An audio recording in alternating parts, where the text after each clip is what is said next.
Gap yo'q, qaranglar. Qayerda ko'rgansizlar, uy ichida tennisni kort qo'yganni, mana shu joyi o'zi naqd 8 so'm turgan. Gap so'z bo'lishi mumkin. Biz hozir yuqori chiqdik, uyga kelganimizda kelinlarga kirishdan boshlab ko'rsatib beraman. Mana darvoza, bizlarning kirib kelish darvozamiz bo'lyapti.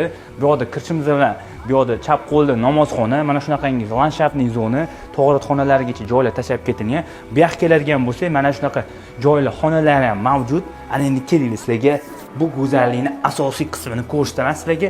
Mana basseynni ko'ryapsizlarmi?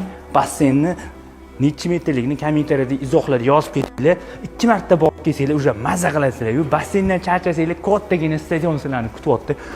Oilaviy mazza qilib dam oladigan joy bo'libdi. Shaxsan menga juda ham yoqdi. Barcha qulayliklar mujassam qo'yilgan. Uyimizda 3 darvoza, tennisni kort ko'rdinglar. Tennisni kortdan zeriksanglar, stol tennis, agar stol tennisdan ham zeriksanglar, mana shunaqangi bilyardning zonalarigacha o'zingizlar bitta baho berib qo'yasizlar. Bilyardning zonasini ham qaranglar, qanaqa sharoitlar qilib qo'yilgan. Xullas, odam mazza qilib dam olish uchun maksimalniy sharoitlarni mujassam qilib qo'yilgan va bu yoqdan chiqishimiz bilan mana shunaqangi stadionga chiqamiz. Mazza qilib do'stlar bilan kelsanglar ham mazza qilib dam oladigan joy bo'lgan.